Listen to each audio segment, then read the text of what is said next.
Today, Claire Jones from Mushrooms Canada is going Thai and showing us how to cook vegetarian style with tofu. Coconut milk-based curries popular in Thai cooking are easy to prepare with purchased curry pastes. Sweet, salty and sour flavors add contrast to the spicy flavor. So stay with us as we get a taste of Asia. Hi, I'm Claire Jones from Mushrooms Canada. Today we're going to be making Fragrant Thai curry dinner. And we're going to start by just sauteing one onion in about 2 tablespoons of oil. Just put that in the pan and let that cook for about 1 to 2 minutes, or just until the onion is softened.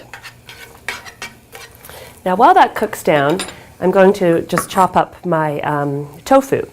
And we're using a firm tofu here. And tofu actually it's made from soybean, and it's soya milk that's been made into a curd. So just chop that into squares. And we've got about 12 ounces of tofu here. If you wanted to, you could substitute chicken or shrimp in this for the tofu.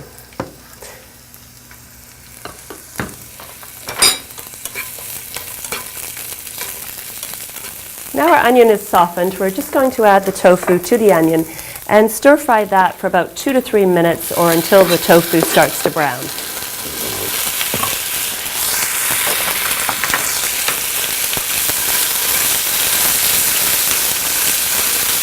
Now I'm going to add my mushrooms, and I'm using a mixture of white button mushrooms and brown cremini mushrooms. And we're just going to stir fry these again for about 2 to 3 minutes until the mushrooms start to brown. White mushrooms and brown mushrooms are similar in nutritional content. However, white button mushrooms are the only vegetable that contain vitamin D. And this is great news for vegetarians, and in this dish, because it is a vegetarian dish, because it's the only source of vitamin D that's not from an animal.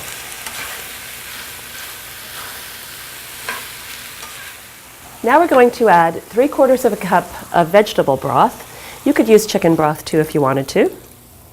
And 1 can of light coconut milk. The difference between light and regular coconut milk is that light coconut milk has about half the calories and half the fat, and yet it still has the same flavor and thickening quality. So if you want to save some calories, then I would use the light. And then 2 to 3 teaspoons of green or red curry paste. I'm using green curry paste. If you want your curry hotter, you can add some more. And a tablespoon of fish sauce.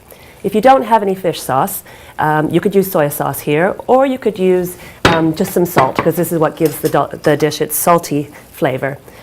And then 2 teaspoons of grated lime rind. And then just bring that to the boil and stir it all together. Now I'm going to add 2 cups of green beans that have been chopped in half. And then just reduce the heat and let that simmer for about 5 to 8 minutes, or until the beans are just crisp tender.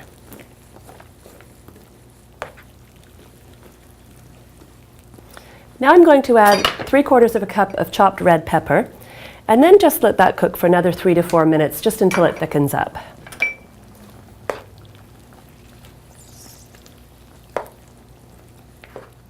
And the last thing we're going to do is add 2 teaspoons of sugar. This makes it a little bit sweet. And about 1/2 teaspoon of fresh squeezed lime juice, and this gives it a little bit of a sour flavor. And stir that together. And we're going to serve it over some hot jasmine rice. So that's our Fragrant Thai curry dinner. For this and more recipes, visit our website at mushrooms.ca. Remember, Canadian mushrooms are fresh, simple, and good.